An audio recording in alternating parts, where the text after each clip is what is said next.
Hello, everyone. Welcome to another episode of Coaching Chats. I'm your host, Rukhsana Alieva. Today, I'm joined by our very special guest, Sabrina Victoria. Let me tell you about her. Sabrina Victoria is an entrepreneur at heart. Her company, Human Better 365, is the catalyst behind her community, her nation. She focuses on building confidence, finding your voice, and stepping into the real you. Sabrina works closely with solopreneurs who are striving to hit six-figure years in order to help them build out the structure they need to streamline their time and take their income to the next level. For over a decade, she has strived to give people the tools they need to rise and human better. She is a speaker, author, host of her talk show, founder of Sober Society, and has built and co-built multiple six and seven figure businesses in her lifetime. She now dedicates her time to helping others rise mentally, emotionally, financially, and physically in order to find real wealth in their lives. In this episode, we will discuss effective time management strategies to tackle procrastination, suitable for both solopreneurs and people working in 9 to 5 jobs. So let's get into that. I'm very thrilled to have you on my podcast, Sabrina. Thank you. Thank you for having me. My pleasure. I'm sure our audience will be very curious to know your background. Would you mind sharing it with us? Yeah. What part, personal or business? Both, probably. Yeah. Okay. I was raised as a Jehovah's Witness. So for those that don't know, it's a fairly strict religion. I wound up getting pregnant at the age of 20 with no husband. And so because of that sin, I was cast out into the world. And I led a stereotypical, just single mom broke life of literally no money. I'm digging in my couch cushions for 25 cents to put gas in my car because I'm negative, hundreds of dollars in my bank account, just striving to try to make it, breakdowns every single day, car getting evicted, eviction notices on my apartment door. Not fun. Crying in the bathroom a lot. And soon after that, I wound up meeting a man about a year and a half in. And that man had money, and he was also very abusive. I stayed in the relationship because of my lack of money, because of my lack of self-esteem, because of my lack of worthiness. And it was mental, emotional, sexual, and financial abuse for over a decade. 8 years into that relationship is when I figured out I was in an abusive relationship. I didn't know it until that point, which is hard for some people to understand if you've never endured that before. But for those listeners that have, you get it. And right around that 8-year mark, I dove headfirst into personal development. Started working on myself, working on my power. I opened up a secret bank account. I started 3 online secret businesses. And over the course of a few years, I collected $50,000 secretly. And one day I just ran away. I left our beautiful multi-million-dollar house here in West Boca Raton. I left my brand new, fully loaded, bougie BMW. I left my Mac computer, my phone, everything. I left everything behind because none of it was mine. And I started all over again with a mattress on the floor. And when I say nothing was mine, I mean, nothing was mine, right? Like we could say it was mine, but everything was in his name. So he claimed it as his. And I started all over again with the mattress on the floor. I took my son, our clothes, and my bicycle. And I've been working for myself ever since. And everything I do now is fully dedicated to helping women's voices be heard. I work predominantly in the entrepreneurial world. I've been in sales my whole life. And I help women with their businesses. I help women get their voices out there and to step into their power and step into their authenticity, their leadership, and really help them mold, the person that they want to be. Wow, what a powerful story, Sabrina. Thank you very much for sharing.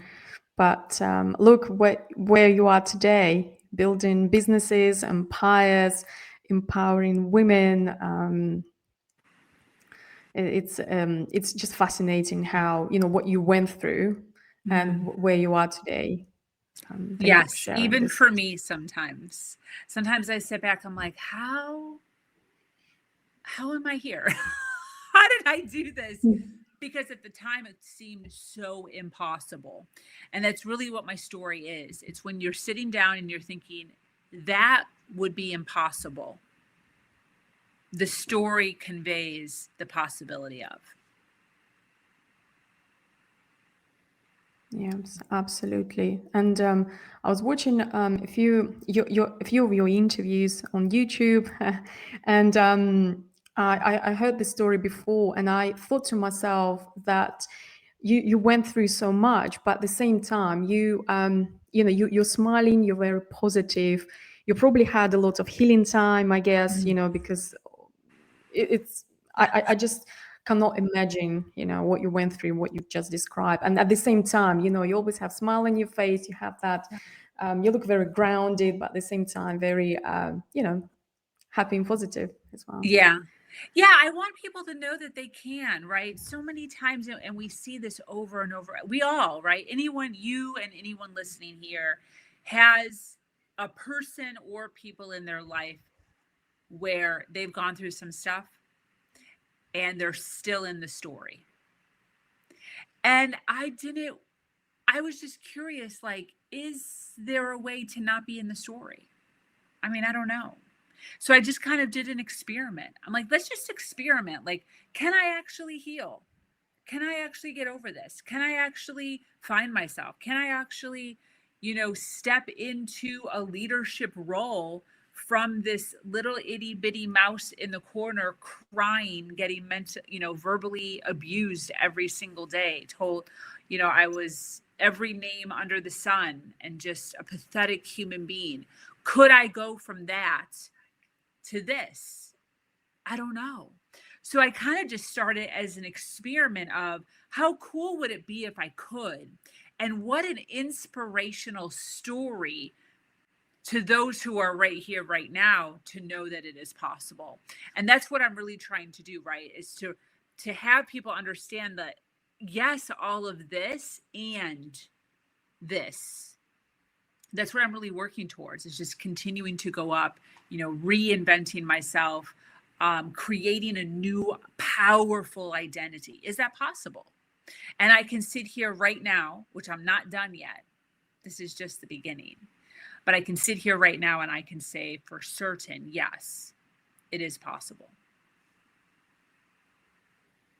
Yeah, no, absolutely. You are a, a living example of that. So it's just possible. It's your mindset. I believe you as well, that desire to make the change, not to put up with your current situation, and yeah, push through, power Yeah. through the things. Yeah. Amazing story, very powerful story, Sabrina. I know the main theme of this episode is procrastination Mm. and time management. If we just move on slightly onto that, in terms of procrastination, what do you think are the main reasons why people procrastinate? I mean, the main reason I think everybody knows this is fear, right? So we can use this in my story and we can use this in business. Um, there's procrastination in all areas. It's not just work related. It's not just productivity as far as money and management and work career related aspects. This is with health. This is with relationships. This is with prosperity, finances, career, education. This is with joy. There are things that we want to be doing in our life that we continue to not do. So to pull my story into it, I knew I needed to leave, and yet I failed to act. I continued to procrastinate the action of leaving because of fear, because of overwhelm. There's just so much, it's so heavy. And also indecisiveness. Like, what am I going to do? What is that going to look like? How do I do it? And we find this in work also, pivoting, taking the next step, asking for a raise, looking for a new job because the job you're in right now sucks, right? And a lot of it is just, what if I fail? A lot of it is, what if I do get the job and then I don't know how to do the job? That's fear of success. Perfectionism is another one. They wanted to do everything. Everything has to be perfect before. You hear this a lot with having babies. You hear this a lot with getting engaged. Like they want everything in their life to be absolutely perfect before they make the decision. But the issue is that we're in life, and life is literally never perfect. I mean, there will be a day or two or a week of possible calmness possible. But even at that, there's still other things, right? Oh, I should be working out, or I should be doing this, or I should be doing that. So there's all this extraness, even when it's calm, that keeps us from moving forward. And then, like I said, overwhelm and indecisiveness. These are things that keep us ultimately from getting the life, getting the money, getting the relationships that we all want and we all deserve. There's actually 20. I don't know if you know that. There's 20 ways that humans procrastinate. Oh, wow. 20 like I call them tactics. tactics. Oh, can you tell me more about that? There's 20 procrastination tactics. That's interesting. Yeah, it is interesting. And what is very, I'm going to say, interesting about the whole thing is a lot of times they're the simplest things, right? It's the simplest reasons why we're deciding to not do something. It could just be, laziness. It could be that it's too hard. Like you think of directions to put something together. You open up the door. This is what life is. Like we open a directions, you're like, ugh. But that's all new things. Anything new that you're getting into. I'm sure you starting this podcast, you probably thought of it for a while before you did it. Most people don't just think podcast and then do it. There's this like thing of like, I don't know how to do that. Yeah, definitely. I had to think about strategy, niche and all these things, what my podcast will be about. So it was a lot of planning, I would say.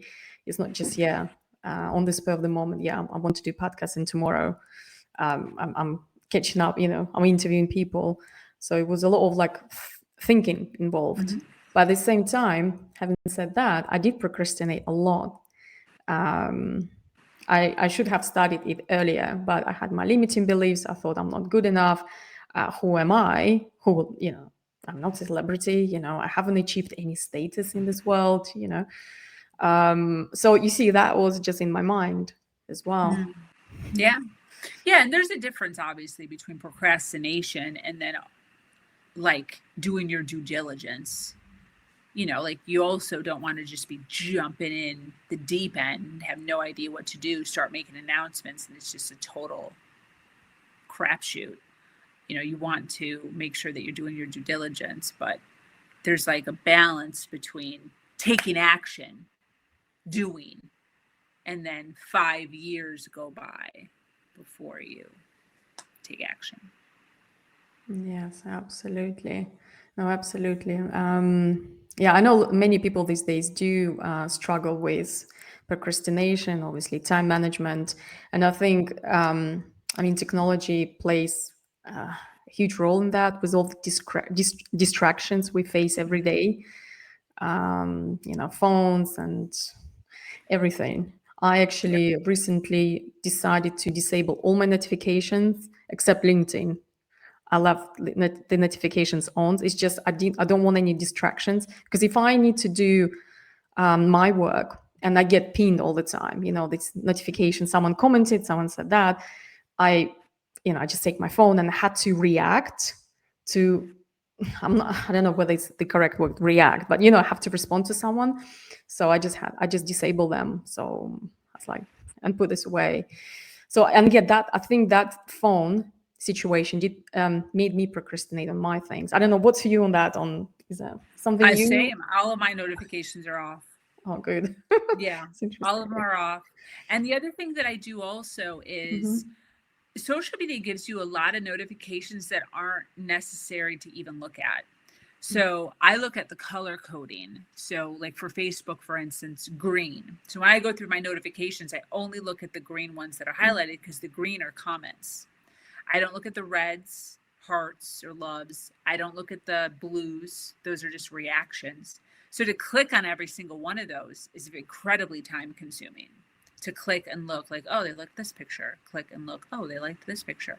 So I just scroll through my notifications and I only click on the green. Those are the comments, and I comment on the comments. So that also saves a lot of time. But yeah, I have all my notifications turned off also. Same. I have to physically go into any app to see what's going on. Yeah, no, it does. I think it does help, and yeah, definitely helps with productivity. I noticed I definitely got more productive Yeah. since I turned them off. Otherwise, I constantly have to be on and have to take have to have phone in my hands and just see what was going on. Yes, and it's interesting you mentioned the in terms of what the reasons why people procrastinate. You mentioned the fear of did you say fear of failure, fear of uncertainty? So it's more like a psychological barriers, I suppose. Do you I don't know. Do you know how can people overcome these over psychological barriers? Like the fear of failure, Failure, for yeah, instance. yeah.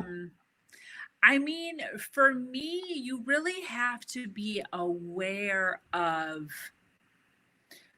realizing that if you never take risks, right? If you never do anything scary, if you never step outside of your bounds, I mean, the probability of you achieving anything great, the probability of you really getting any of your goals accomplished or you reaching your full potential, I mean, it's really not a thing because everything just outside of our comfort zone is where the scary things are.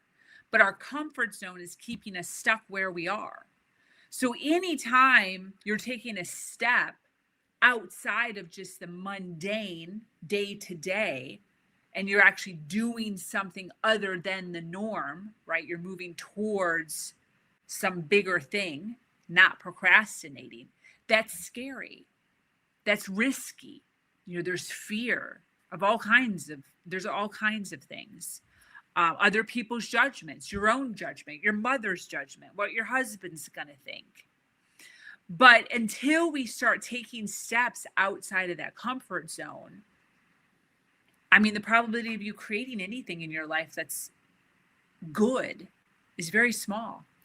And the glitch here is this. We're all in a circle. We're all in a comfort zone. This is what happens, right? And then I step out, like you, for instance, you created a podcast. You step out, you created a podcast. Now your circle got bigger.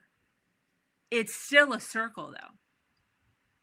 So you still, once you get comfortable with this, have to step out again into the fear, into the productivity, not the procrastination. And you have to then create a bigger circle. It's a continuous thing, it's ever evolving. But until you ever evolve, you're just stuck, right? So, like, if you kept taking a step forward, you can end up on TV somewhere. You could end up on a stage with 10,000 people. But what happens is we take little tiny steps, we hit a goal, we get a podcast, and we're like, okay, that's good. Most people don't have a podcast. So, like, good on me. But then we still stay stuck, right? So it's continuously pushing yourself a step up or a step out, however you want to visualize it, into something scary. You got to take courageous acts.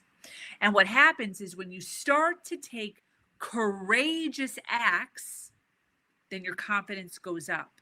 And when your confidence goes up, then your ability to feel comfortable taking another step up and out is faster. And that's what you're really trying to do, is you're really trying to create enough confidence in yourself to be able to quickly make decisions, be decisive quickly. And then all of a sudden, that's the snowball effect that people talk about. They talk about having luck, right? It's not luck. It's you worked really, really hard. You kept taking steps, keep taking steps. Your circle kept getting bigger, kept getting bigger, kept getting bigger. That's not luck. Girl, that's the snowball effect. That's what happens when you're reaching so many people. You're talking to so many people. You're doing so many things that your circle is now encompassing this huge thing that looks like success, but really it was just hard work. It was really the confidence and the courage to continue to evolve and to make yourself, expand. Yeah, this is so true. Yes. And doing this podcast was way out of my comfort zone. But yeah, I did push myself really hard. Good job. And there will be a point. How many podcasts have you done? Gosh, I think this is 15th episode. I need to double check that. 16. Yeah, I started recently. 15? Yeah, 1-5. Okay, so there will be a point Yeah. around 100 where you got this, where there's no prep. You literally can get ready in 10 minutes. You get online. Like I bet right now there's all this prep work in the back. You're like making sure everything's perfect, the background, lighting, blah, blah, blah. You sit down. You're probably sitting down right now 10 to 15 minutes early, right? I now sit down. It's my podcast. And I sit down 1 minute before we're about ready to go because I've done 600 interviews, right? Wow. It's no big deal. But what happens is you'll start to feel that. That's when you know it's time. When you start to feel comfortable in your new circle, you got to move. You got to move bigger. You got to get uncomfortable again. You have to do that for yourself and your community and your brand. Yeah, thank you. That's very helpful to know. Yeah, maybe I have actually done more. Gosh, I've lost the count of how many episodes I've done, but I'll double check. Maybe it's actually about 20s now. Yeah, because I do solo episodes as well, and I repurpose my YouTube channel, content from my YouTube channel into audio, so it goes both ways. But yeah, no, that's very so insightful. You shared, about that procrastination and pushing yourself and doing more and more. Definitely. Yeah, I'm looking forward to doing more episodes as well. With different people. But it's just fascinating how many episodes have you done, and you obviously you're a pro in that. Yeah, I was actually also, I think we have already touched upon that, and I was wondering if you have any strategies or techniques you have personally found to work for overcoming procrastination. Yeah, I mean, one of the biggest things is mindset. I tell everybody that procrastination doesn't really exist. There's all this heaviness and all this shame that I think most humans carry as far as like, oh, I should have done this, I should have done that. But if we can really get into the mindset of it doesn't really exist because it's always there. Right. So like you and I right now are being productive, right? Like I'm talking about me and my brand. You're hosting a podcast. Like anybody looking at us right now would be like, ooh, they're being productive. But you and I are both procrastinating. We could be cleaning something. We could be working out. We could be cooking. We could be calling our mother. We could be working on our friendships, our relationships. There's a gazillion other things that we could be cleaning our bathroom that need to be getting done right now that we, while we're being productive, are not doing. So to have all this pressure all the time of like all the things is so heavy, even while you're being productive, that it doesn't even make any sense to ever think about it. Like it's just part of being alive is there are things that you aren't getting done. definition of procrastination is just something that you're not doing that you should be doing. I mean, there's 17 other things that I should be doing right now. But then even while I was doing those things, there's still other things, right? So it's just a constant. So once you start to think of it that way, where you're like, oh, no shit. It's impossible. It's impossible to even cure. Then you can start really honing in on what is important. So being mindful of your time, being mindful of your focus, being mindful of your energy. So in any given time during the day, where are you having peaks of energy and what are you focusing on?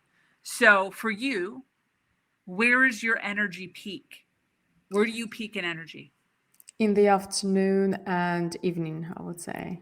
In the afternoon and the evening. So what Evening. is that? Like a 2 o'clock and a 10 o'clock or something? Yeah, I would say maybe 1 p. Yeah, from 1 p.m. and onwards. I'm a bit more alert.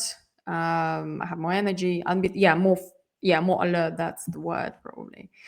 Awesome. So a lot of times what happens is we get caught up in like other people's stories. So there's books all over the place that would say, Sabrina, in the morning you're supposed to do this, and then in the afternoon you're supposed to do this, and then in the evening you're supposed to do this, and then at night you're supposed to do this. And we fall into this thought process of, oh my gosh, in order to make 6 figures or in order to be a 7-figure business owner, then I must blah blah blah blah blah blah blah throughout my day. But the issue is you don't have any energy at 9 in the morning. That's not where you're peaking. So what I do is I call this zombie tasks versus productive tasks. So during your lull, which for you sounds like it's morning till around noonish, 1 o'clock, that's a lull. That's when you should be working out. That's when you should be doing laundry. That's when you should be cleaning house. That's when you should be calling your mother. That's when you should be, making graphics for your business. Monday things that do not take any mental cognitiveness at all. Like just you could totally zone out and sweep the floor, right? You don't need to be thinking very much. Then during your peak times is when you need to be sitting down and actually being productive on projects, on programs that you're creating, on, writing down plans for the whole week or for the whole month, sitting down and writing blogs, sitting down and writing posts. But what happens is people have it flipped. So individuals who have more energy in the afternoon are trying to sit down at 9 in the morning with 6 cups of coffee, and they're trying to write blog posts and they're exhausted. So then by the time they hit their peak, they're just done. They're like, oh, this is so hard. This is so difficult. Then they take a freaking hiatus in the middle of their day, 1 to 3. That's actually their peak time, but they're just so exhausted from exerting themselves during their downtime. So it's all flipped. So you have to figure out when's your energy peaks, do hard things during the energy peaks. And then when you're in a low, that's when you should be on social media. That's when you should be streaming, zoning out on TikTok. That's when you should be doing things that aren't so heavy on our mind. It's not a scientific thing where you follow somebody else's lead in a book. It's what is your specific zone of energy. Oh wow, this is I love that. It's like a framework. Is it your framework you normally teach your clients? Yeah, it's a framework, but it's your framework because it's your framework, yeah. life. So like, girl, if you're not ready to work until noon, then don't freaking work until noon. Like, do everything else. Yeah. It's just we're forcing ourselves to start working at 9 o'clock. We're not even freaking ready at 9 o'clock. Then we're doing laundry when we got a ton of energy. We're running around the house doing everything super fast and ridiculous style. It's all backwards. We're exhausted when we're trying to use our mental, and then we got all this energy when we're doing things that we don't even need any mental capacity for. So you got to switch that up. So for me, I'm morning. Mm-hmm. Like I wake up in the morning. I wake up at 6 o'clock in the morning. I'm ready to go. I sit down and I'm just like, I'm ready. I'm on fire. I've been dreaming about it all night. I'm so excited. But then right around 1, I'm like over it. I'm like, ugh, no gracias. Right. So I have my lull between like 1 and 4. Right. I do my zombie things. I stretch. I get up. I've worked really hard for a few hours. I get up, I stretch. I eat lunch. I do some laundry. I call a couple people. I scroll on TikTok without any guilt. Then 4 o'clock, ready to work again. And then I go until I have dinner, obviously, with my family at some point, but sometimes. And then I'll work until, 10, 11, 12 o'clock at night. Mm. So cool. It's so, great to be aware of yourself. If someone actually takes the time to sit down and having that space to think about yourself, where, as you said, you're zombie, how do you feel, generally, where when you are more energized and active in the morning, during the day, and then just try to plan and work around that, rather than, as you said, some people just push themselves unnecessarily, and then they end up being even unproductive, and then it makes them frustrated because they haven't done things they needed to do, right? Yeah, exactly. And then they're like, this isn't working. I'm not good at this. You're really good at it. You're just doing it at the wrong time. Yeah, no, I love that. Yeah. Yeah, that's so true. Yeah, I like that zombie activities. That I like the name, and it's very applicable to that Yeah, type of. totally. You can turn on some TV. You can, like, I do that, like I'll be like, okay, now is my downtime. And there's no guilt in that because I know that I worked really hard during my work time. Like I do that. I turn my notifications off and I freaking work. I have my list of 4 things that I'm doing and I start getting done through those 4 things. Then I get some time to relax and eat, Yeah. Do you practice deep work? Do you have that? Do you practice when you just turn everything off and try to focus on your on your tasks, or you have to do? I know a lot of people do that, and they say it just works wonderfully. It works well. I don't know. Do you do that? Or in the You morning mean when you like no distractions or what yeah, do you no mean? distractions, Yeah, no that's phones. Yeah, all I do. it's all yeah Yeah. in the Yeah, I morning. do like 4 hours and then, break, pee break, grab some water, whatever it is, get back to work. Then I have my lull of 2 to 3 hours, whatever that is.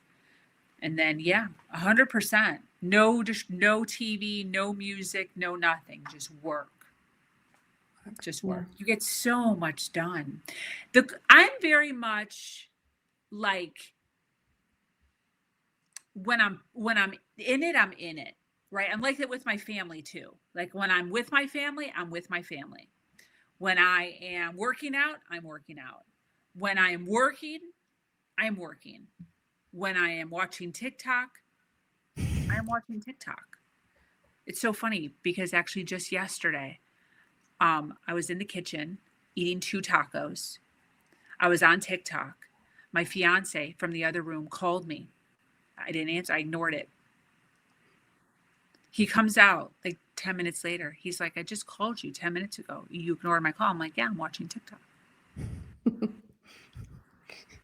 That was my downtime. It's like, I don't have time. That's a distraction. Like right now I am relaxing. I'm eating my tacos and I am watching TikTok. This is how we end up burning out. Right? Because we're supposed to be doing one thing, and then we have people pulling us and things and notifications and social media and fiancés and kids pulling us in 1,000 different directions, and then we wonder why we want to pull our hair out. You have to create boundaries.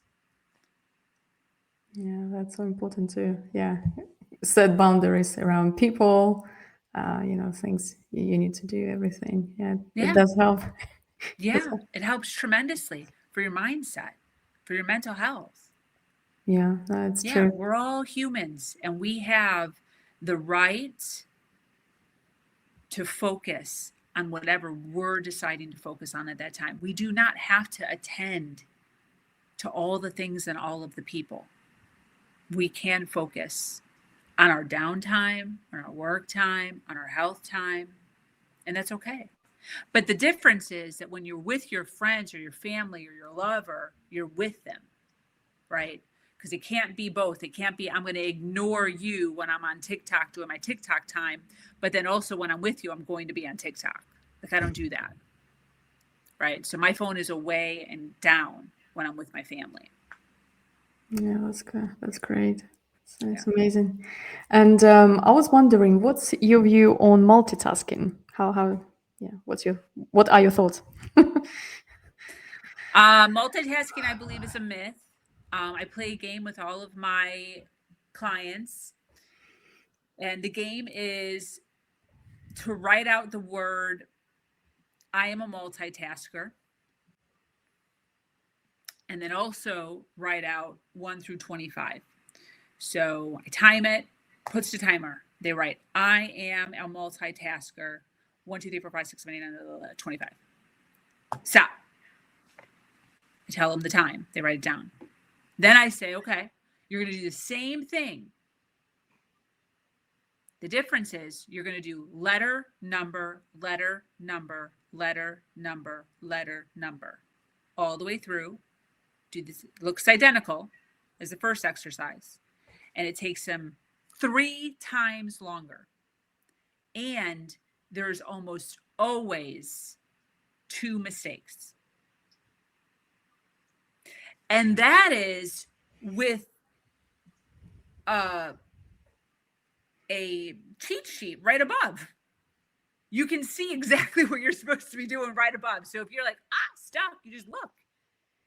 But that is how much time we're wasting all day long by going from phone to computer to fiance bothering you to tacos to laundry to podcasts to we're going at that. This is why staying focused on the one thing. You do that one thing, you get it all done, then you move to the next.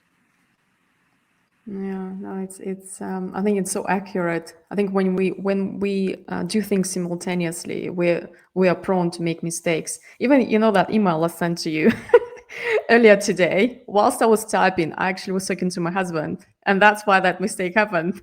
There you go. Because I was There like, you yeah, yeah. go. I was like typing, yeah, yeah. And whilst I was talking to him, and yeah, it's just Yeah. for our audience who doesn't who doesn't know, I sent Sabrina an email earlier today, and I made a mistake, which I corrected myself, but I was multitasking Yeah. because I wasn't And focused. yeah, and this was a huge thing for me because for my whole life, basically up until 5 years ago or so, I considered myself and called myself a multitasking queen. Like, I prided myself on the fact that I could do so many things at once. You're actually not doing so many things at once. What you're doing is called task switching. Mm. So you're just working on one thing, then you're switching and you're moving to another thing. And then you're not actually an octopus. You're not actually like washing dishes and typing an email at the same time, right? What you're doing is you're washing dishes, drying your hands, writing an email, talking to your husband, right? Your brain can't actually talk to your husband and write an email at the same time. That's like not a thing. So what it did is it turned off clearly. You talked to your husband, then you kept going. You actually switched in there without necessarily realizing it. Turned on and turned off. That's where the mistake came from. And then, continued on with your day. And that's with the I was going to say the project. It's not a project, but the little thing that I do with my clients. That's what that's showing you is you're not flowing through beautifully. You're literally switching back and forth, back and forth, back and forth. Your brain is having to go from letter to number, letter to number, letter to number. And even that, which seems so simple, it cannot do. No, it's hard. I think also you get tired as well. Yes. Easy. Yes. Because your brain, all over the place, basically. Oh yeah, like I have finished this email. Oh, I need to, switch to that one quickly. Yeah. I think your brain as well just Yeah. gets tired. So one of the things I do is I always have a Yeah. notepad by me. Hmm. And whenever anything pops into my head as far as something that I need to do, because a lot of times we're doing stuff and while we're doing things, we're thinking of something else. We're like, oh, that reminds us, like, oh, I need to do that. So Hmm. instead of what a lot of people do, where they stop doing what they're doing and then they real fast do that other thing and then they forgot what they were previously doing, I just write it down. So just all day long, I'm just writing down just little tiny itty bitty notes all over the place as reminders to go back to after I'm done doing the thing that I'm doing. After you have completed like the task, Yes. yeah, and then you start the new one. Yeah. Yeah, that's very smart and very, yeah. I think any even probably any neuroscientist will tell you probably that. I am interested in how our brain works. That's why it's. I'm sure even science will say the same. Will say the same thing. And Sabrina, I know there will be people who will be watching us who work in 9 to 5 jobs. Can you give maybe some effective time management techniques that they can easily incorporate into their daily routines? Learning to say no to things. Mm-hmm. That's one of the biggest ones that I had to learn because I always wanted to do yes to everybody. I want everyone to like me. So you have to learn to say no. You have to learn to say later. That's okay. You can do that.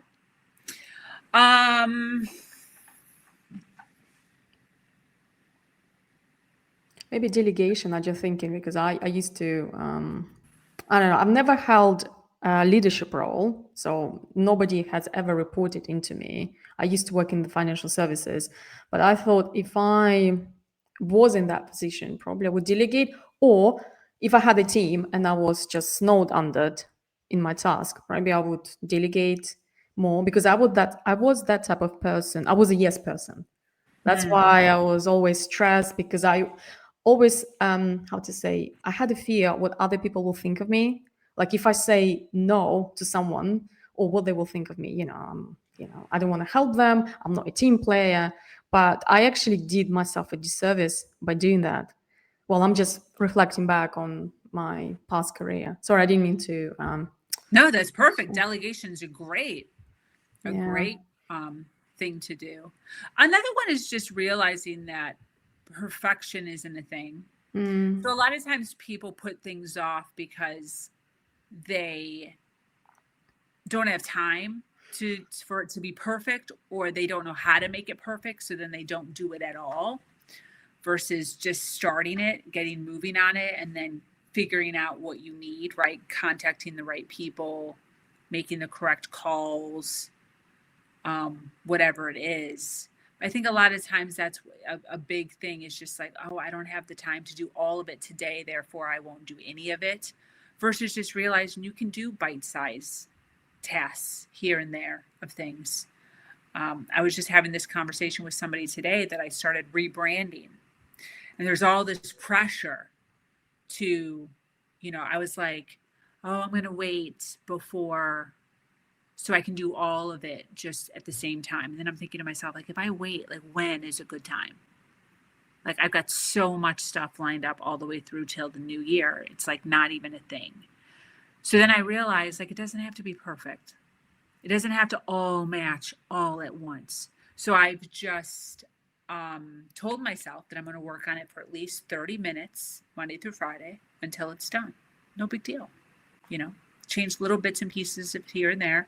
And then within 2 to 3 months, it'll be completely revamped and it'll look beautiful versus, starting 2 or 3 months from now and supposedly, which probably not even then, getting it done quicker because having more time, which that's not even real. I would probably have just done it the same way, but just extended it, So then it's 6 months till it's done versus 3. yeah, no, To be realistic. yeah, what's that saying? Progress over progress over when it's Perfection. perfection. Yeah, that's it. Yeah, I think it's so Yeah. important to practice that because otherwise you'll never get started. You won't progress. Yeah. So if I was all with my panties in a bunch over how perfect my branding looks right now. Like, I'm not a multi-million-dollar company. I'm not Google, where Google, wants to make sure that all the branding goes up all at once and just overnight. you know, I'm not that. We have to be realistic in where we are in our world. It's okay. It's okay that it takes a while for you to lose weight, you know? Yes, But if you it's don't start now, you're never going to get to the ideal weight.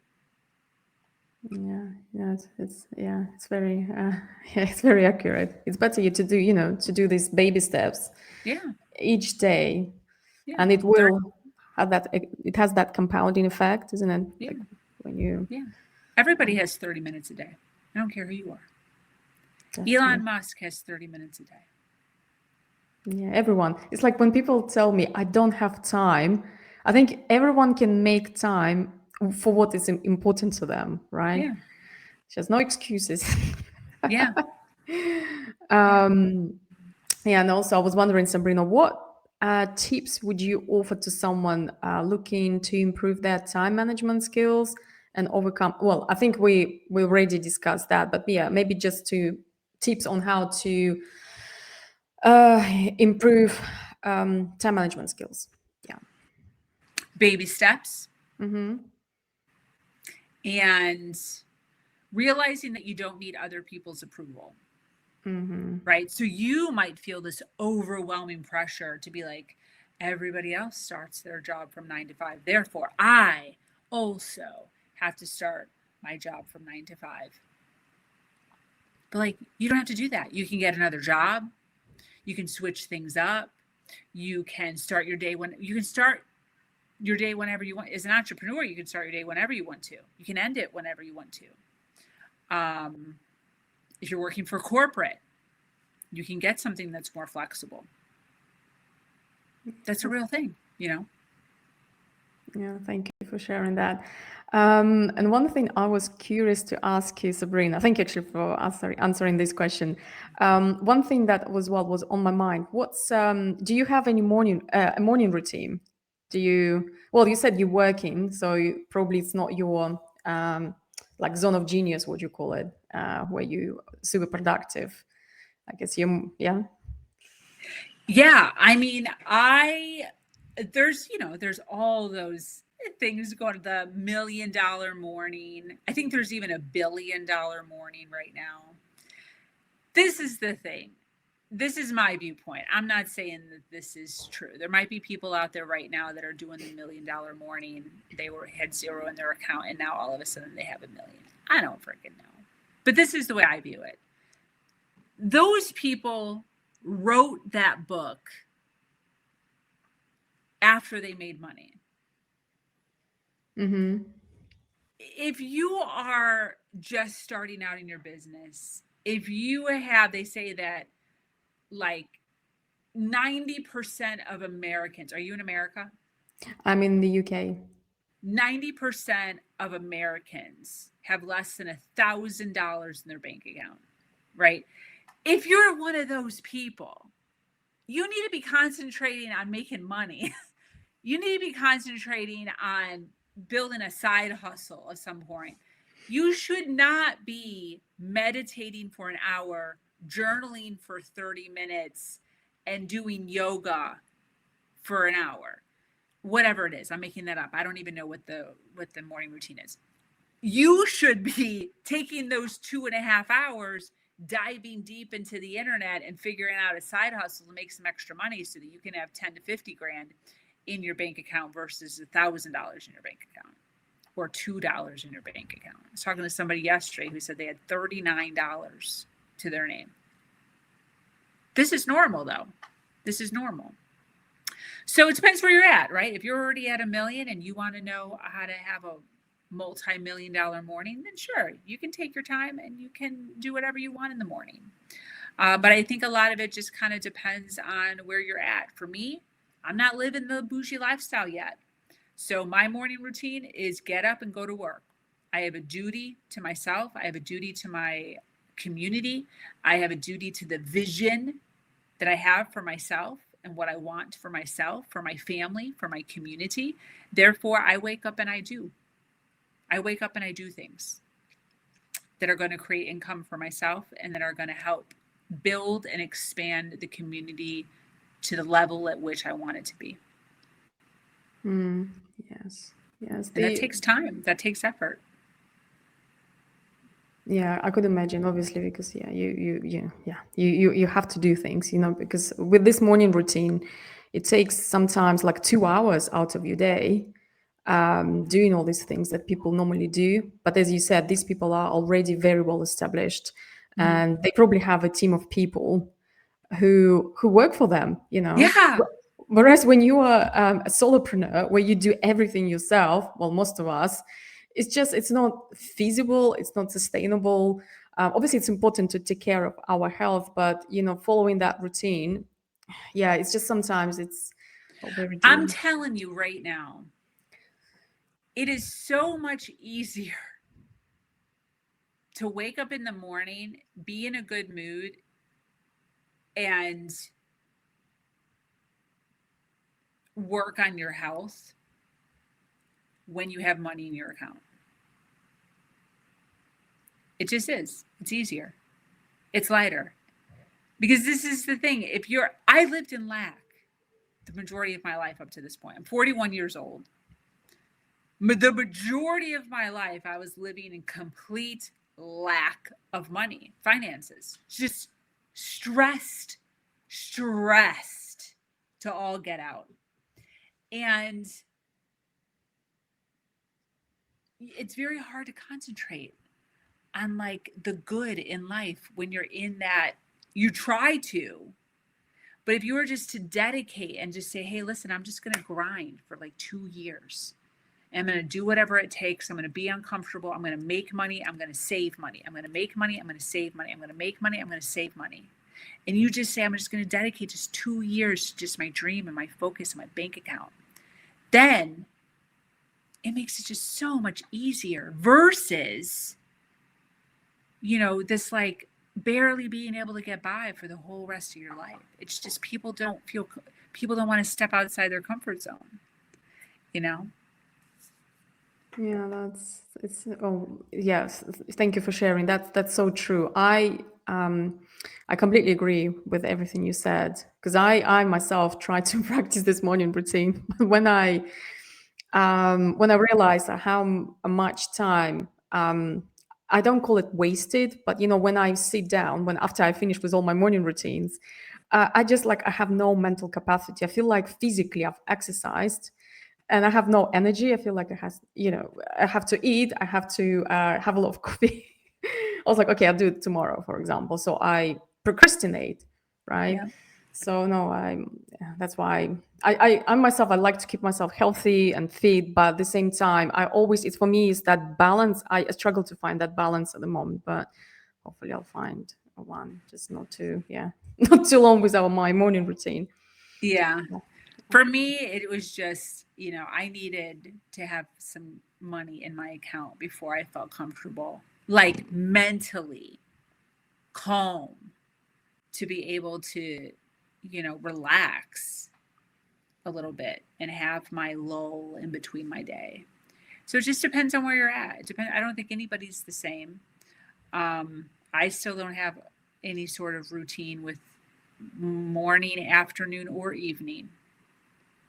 I think that comes with time. But it all depends on who you talk to. I talked to another woman, Lori Satz. She lives and dies by meditation. She thinks I'm ridiculous for not meditating with how much I work. She thinks it's the best thing since sliced bread. And I say, in the amount of time that you are meditating, I am making money. So we'll see who has more at the end.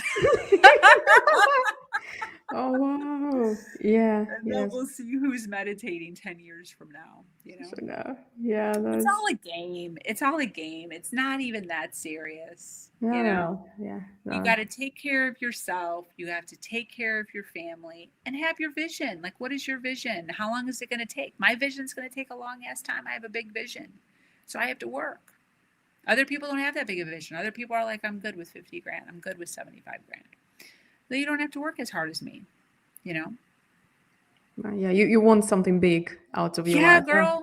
Yeah. Yeah, Wow. my vision is enormous. I mean, we're building stages with tens of thousands of people. That's my goal for us women, is to get tens of thousands of people in the seats for women like you and I to be on stage and teaching. That's going to take work. I have to meet a lot of people. I have to talk to a lot of people. I have to network with a lot of people. I got to, my circle, it's got to be really freaking big to get there, you know? But that's my dream. That's different than other people's dreams. You have to know where you're at. Yeah. Yeah. That's so No important. harm, no foul to either one, you know? Yeah. Yeah. No, it's so important to self-reflect on, where you are, where you want to be. Otherwise, some people just drift through life, and when they reach certain stage in their life, like, oh, where did the life, go? So it's really important. I mean, it obviously depends on the person. What's your goals and ambitions? Some people just happy, as you said, where they are. Yeah. Some people want more. Yeah. So, I was just having a conversation with a client of mine as we wrap up here. And, I was telling her, we all go through stuff. She's gone through some stuff. And I said, she wants to now relax. She's like excited about relaxing, barely making it. And I was like, girl, the reason you went through the horrendous story you went through was to train your body on doing hard things. You cannot relax. If you relax right here, you're going to be struggling for freaking years. Or you can take the sharp edge. All of this struggles that we have, what it's creating is a sharp edge and a knife, so that you can start to cut through hard shit faster versus a dull, weak knife of like no boundaries, no self-worth, dumb, whatever our limiting beliefs are. The more that you start slashing through hard things that are difficult conversations, difficult scenarios, coming up from the bottom, no money and making it, your edge gets sharper, so that when stuff comes at you, you can just slice it up and move forward, slice it up and move forward. So we can't sit and lull in for too long in between challenge to challenge. We have to go find the challenges. We have to create new things that are happening so that we can slice those. And every time you slice, your knife gets sharper and sharper and sharper. So that's what I'm working on. I'm working on sharpening my knife. I have to keep showing up. I have to keep having conversations like this. I have to keep letting people know my name. I have to keep doing hard, scary things. I was just on a TEDx stage 2 weekends ago. It was super scary for me. And I freaking knocked it out of the park, standing ovation, 150 people. And that was all of the sharpening of my sword up until that point. That was scary. And that made my knife even sharper. So now my vision is just so much clearer than it's ever been, because I'm sitting here and I'm like, I can do it. My ladies can do it. I know how to do it. Let's continue to move forward. That was given to me as a gift, that hard thing, that challenge of getting up on stage, all the camaraderie around TEDx, memorizing a pitch with no freaking notes, delivering a 15-minute spiel with no ums, no awkward pauses, no freaking weirdness, in order to get published and put up on TED. Like, these are the things that are coming at us that we have to go at to sharpen our sword for the next. And we have to continuously be looking for the next. We shouldn't be hiding from it. We have to be confronting it head on. Don't procrastinate. You can't procrastinate. You can't be hovering in the corner, being like, not yet. Go up and freaking step up. Yeah. Take the challenge. Slice it up next. Slice it up next. And that's really how I've gotten where I've gotten so quickly, Constantly pushing yourself. Yeah, dude, and it's scary. It's not easy. People I'll are like, tell. you make it look easy. It's not freaking easy. I'm scared. I am literally scared almost every day, honestly. But I'm just used to it. And I know that's what I have to do because my vision for myself is so big. To be on a stage with 40,000 people in the audience, that's scary. So if that's what I have planned for 10, 15 years from now, girl, I got to work out in order to feel comfortable and not be stumbling all over my words 15 years from now. I got a lot of work to do. And I know that. Congratulations on your TED talk. Thank you. It sounds absolutely amazing. I'll definitely find some links and for our audience as well. To is it available now or will they? No, they just I just did it 2 weekends ago. So the lady just called me today or yesterday, and she said I needed to submit my titles and my description because they're working on editing it right now. So this way, once it's done, I need my stuff submitted so they can put it in the back end of the SEO. So it'll probably be another couple weeks.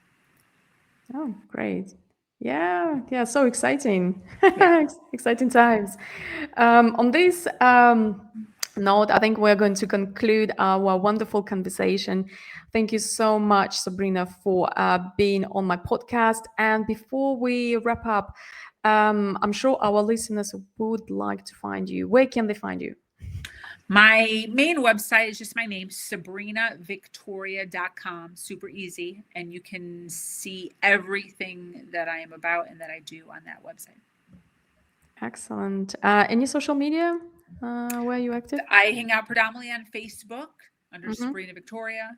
I have a profile and a page. And then Instagram, LinkedIn would be my second two. Perfect. I will put all the links in the show notes and in the description box of my YouTube channel. Thank you so much, Sabrina, for this insightful conversation. I've learned so much from you today. Beautiful. Thank you for having me.